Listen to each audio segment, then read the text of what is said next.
मैंने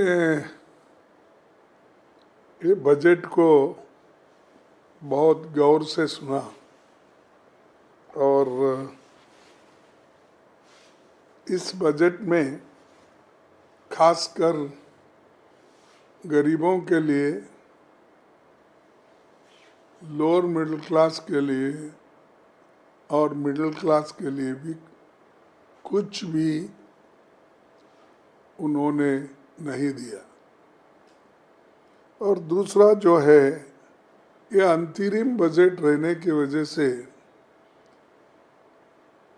उन्होंने कोई ठोस अनुष्ठान करने का बजट नहीं दिया। सिर्फ काम चलाने के लिए डे टू डे अफेयर्स के लिए ही उनका बजट है। पिछले 10 साल में सरकार ने जितने वायदे किए थे उसका ब्यौरा उन्होंने नहीं दिया। उसमें कितने पूरे हो गए और कितने बाकी है, और बजट में उन वायदों का क्यों नहीं जिक्र किया। आप तो कहते हैं हमने बहुत कुछ किया, तो आप कंपैरेटिव स्टेटमेंट देना चाहिए कि ये 10 साल में हमने ये वायदे किए थे और ये निभाए, लेकिन वो उन्होंने कभी नहीं दिया। वो हमेशा 2014 की ही बात करते, 14 से पहले क्या था, क्योंकि ऐसा उनको महसूस होता है कि 2014 में ही देश को आज़ादी मिली है और मोदी जी आने के बाद ही देश डेमोक्रेसी को देख रहा है और प्रधानमंत्री बने हैं। नहीं तो बाकी पहले प्रधानमंत्री कोई नहीं थे या यहाँ पर लोकतंत्र भी नहीं था। इस भाषा में उन्होंने अपना बजट पेश किया है। मैं पूछता हूँ, सच उन्होंने जो वायदे किए थे 2 करोड़ नौकरियों का कहाँ तक पहुँचा?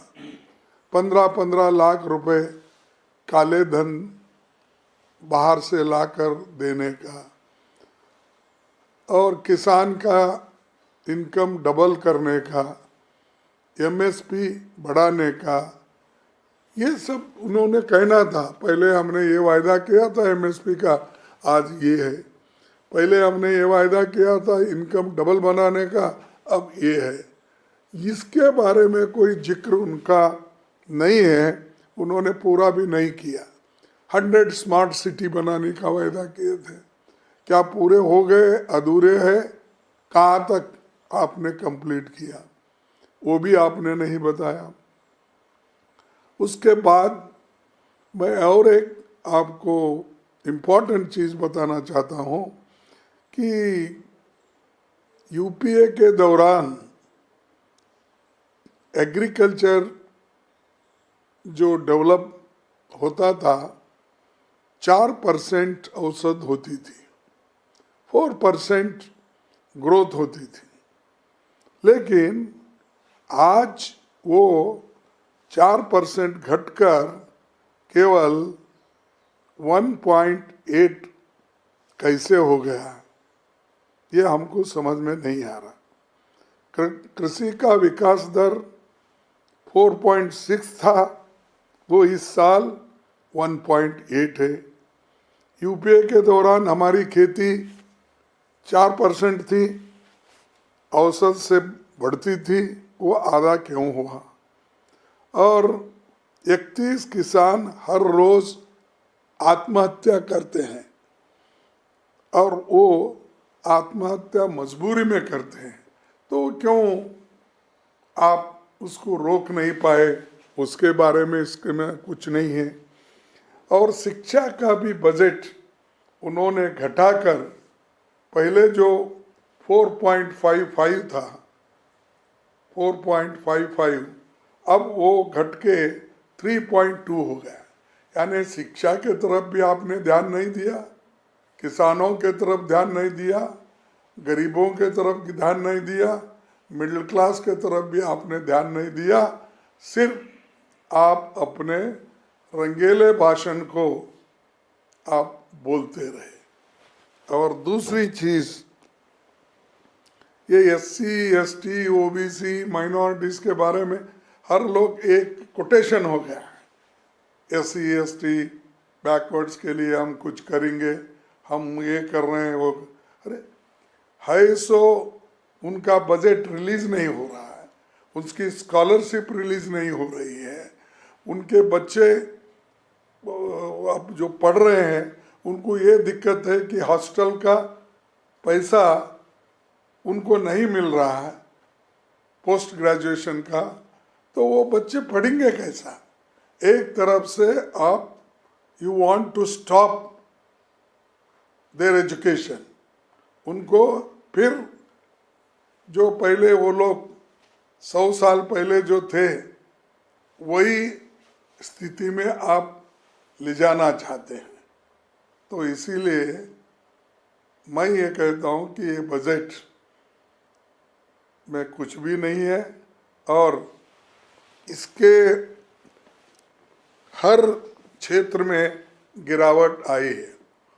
रक्षा क्षेत्र में भी गिरावट है।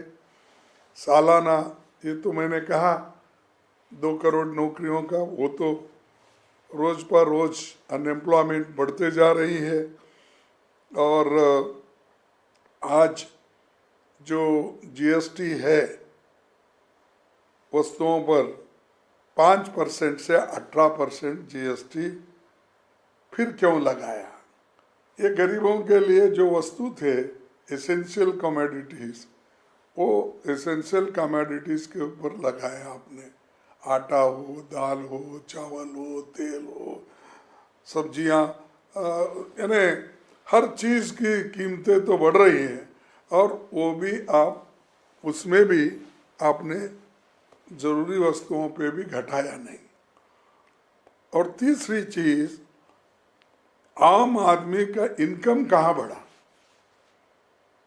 ये जो दावा करते हैं कि आम आदमी का इनकम बढ़ गया, कहाँ बढ़ गया?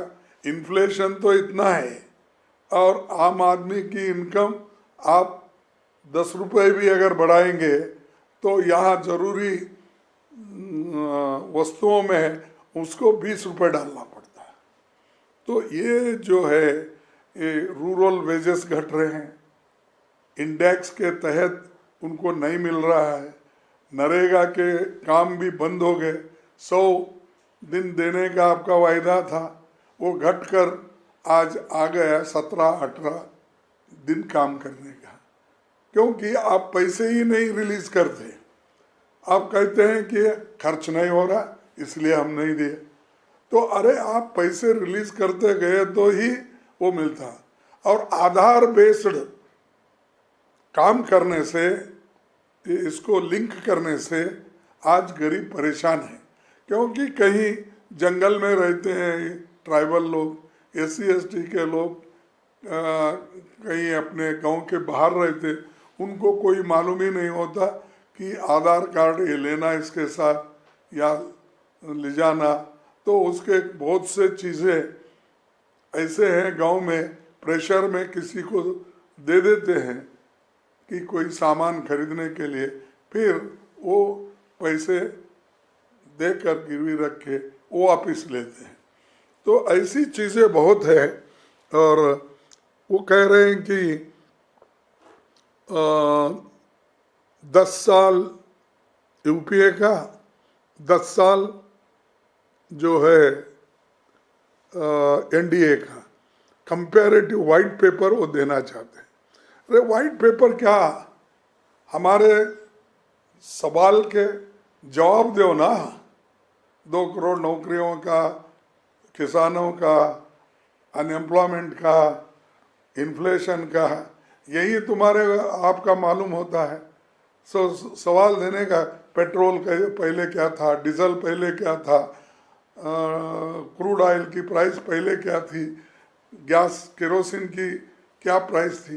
अरे इसमें आप बोल सकते हो, वो सब छोड़ के हम 10 साल का, ये कंपटीशन क्या सिर्फ UPA और NDA का है क्या?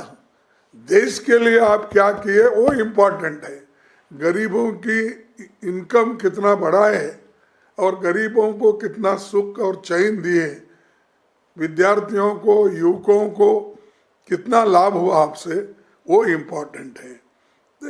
बाकी के सब चीज़ें पुराने हैं, वो लॉन्च करेंगे, ये लॉन्च करेंगे, ये तो उनका पहले से ही कहना है। तो दरअसल किसी भी बजट के दो काम होते, एक पिछले साल का ब्यौरा देना, पिछले साल आपने क्या क्या किया और आगे क्या करने वाले विजन देना। तो ये इसमें कोई भी नहीं है, ना विजन है न पिछले साल का असेसमेंट या ब्यौरा हमारे को दिया है। तो टोटली हम ये कहेंगे कि ये बजट, ये दोनों चीज़ तो मिसिंग है, उसके अलावा भी ये बजट, इसमें कुछ भी नहीं, सबको उन्होंने टोपी डाल दिया है।